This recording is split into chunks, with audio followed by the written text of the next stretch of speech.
I think it's safe to say that not all of you watching this series will have great piano skills, or you may not play the piano at all. And that's fine because there are many ways of programming a part in. One of them is step recording.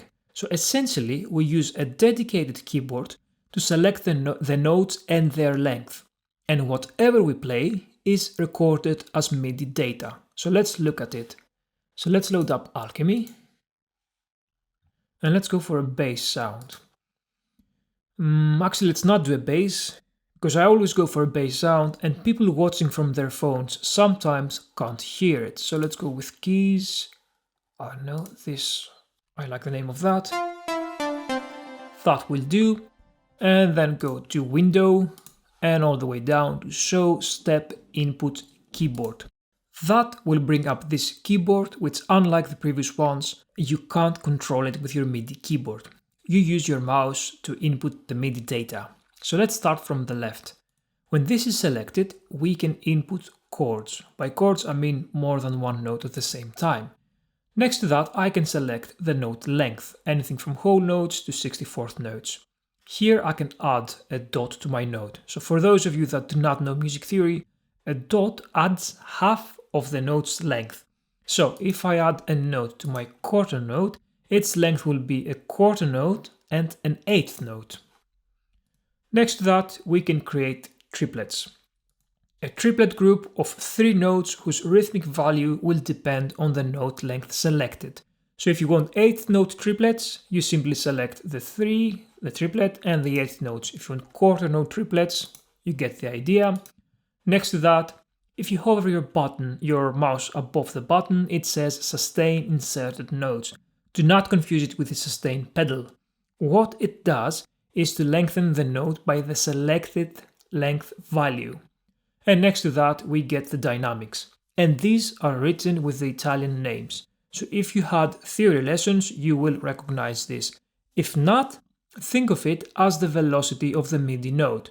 Pianissimo, or triple P if you will, which means very, very quiet, starts with a velocity of 16. And then its louder dynamic adds a velocity of 16. So 16, 32, 48, all the way up to 127. On channel, you can select the MIDI channel, so anything from 1 to 16. 99% of the time, most of you will leave it on channel 1. If you are working with polyphonic material on the same channel, then you will probably need to change the channel. And Q is the quantize button, which will have the next inserted note go to the nearest bar. Now the recording will start as soon as I press a key, meaning I don't have to press record. I can just simply press a key and it will start from wherever my playhead is. So let's say I am on 11 and let's bring up the editor. Let's make it bigger. Okay, and let's play something. So let's start with 16th notes.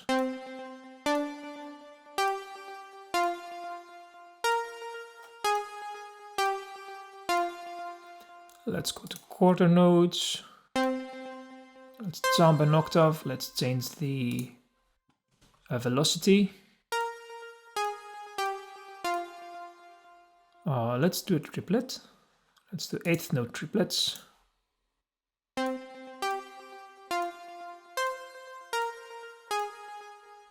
And then let's go back to quarter notes.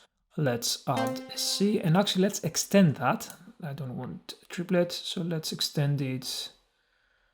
Oh, actually let's do a triplet, why not? Quarter note triplet.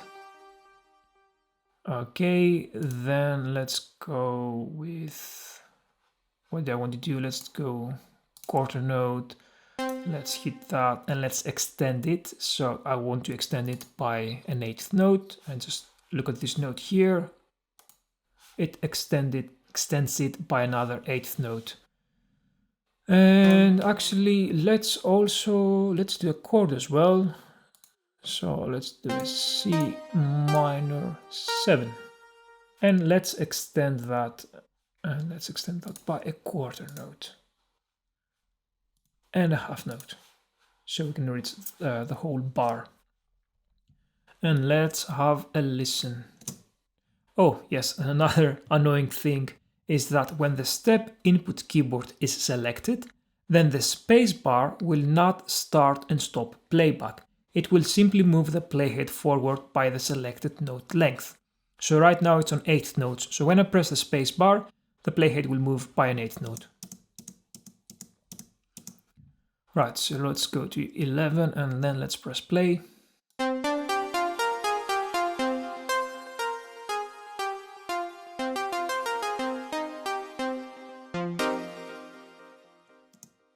Okay.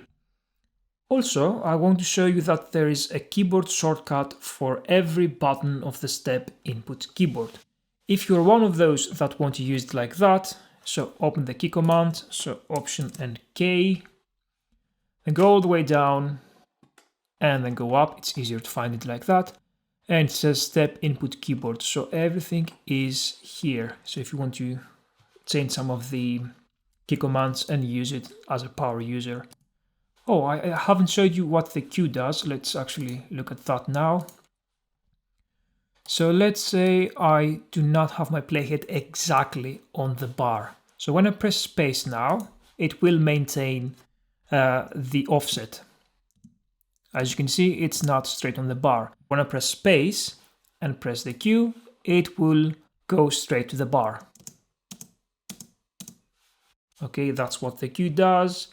And the last thing that I want to show you is that you can actually use the step input recording with your keyboard. And by keyboard, I mean your keys, your piano or MIDI controller, and your QWERTY keyboard, your computer keyboard. The piano method is for those that can somewhat play the keys and want to use their controller instead of programming it in.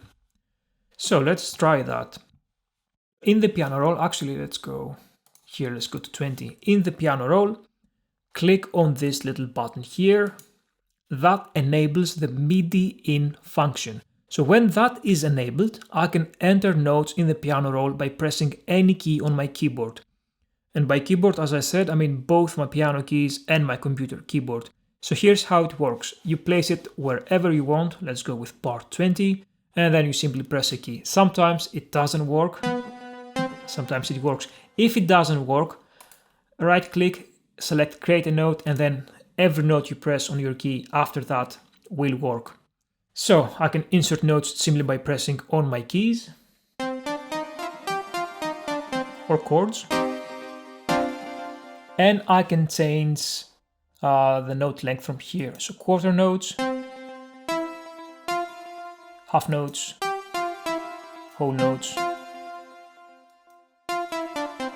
whatever. Okay, and lastly, you can also use your computer keyboard. So bring up the musical typing keyboard, Command and K, and start typing on that. So ASD, ASD. And remember, this one has more controls. If you want to refresh that, number 38 of the series, video 38 of the series. So let's say that I want more velocity. I'm going to press V all the way up to 127.